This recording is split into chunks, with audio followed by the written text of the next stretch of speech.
ज्योति सिंह को हराने के लिए मिलने पहुंचे पवन सिंह मनोज तिवारी से।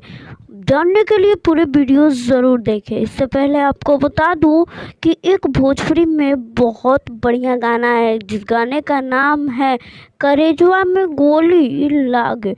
ये गाना टेक मी चैनल पे आया है। टेक मी एक नया चैनल, इसमें हमें पृथ्वी तिवारी जी और पाखी हेगड़े एक साथ दिख रहे हैं।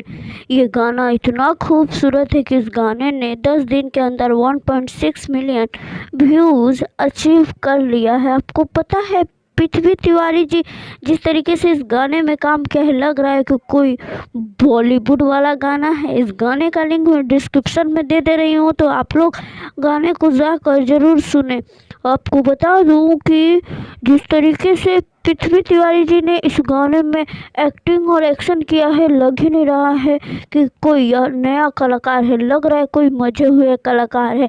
वो रंगदारी वाला सॉन्ग है, आइटम सॉन्ग कुछ भी कह सकते हैं। पाखड़ी हेगड़े ने भी कमाल का डांस किया है। नेहा राज जिन्होंने गाना गाया है, सच में बवाल गाना है।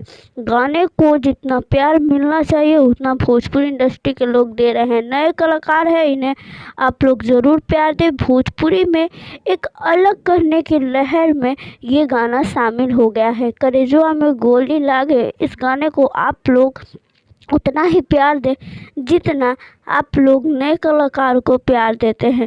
तो वीडियो को प्यार देना बिल्कुल ना भूलें। इधर दूसरी तरफ पवन सिंह जी मनोज तिवारी से मिलकर बीजेपी में जाने का एक संभावना दिखा रहे हैं, और इधर ज्योति सिंह आरजेडी से चुनाव लड़ रही है। तो कहीं ना कहीं ज्योति सिंह को हराने के लिए पवन सिंह जी ने इतनी बड़ी साजिश चली है, ऐसा लोगों का कहना है। आपको क्या लगता है, कमेंट्स में ज़रूर बताएं।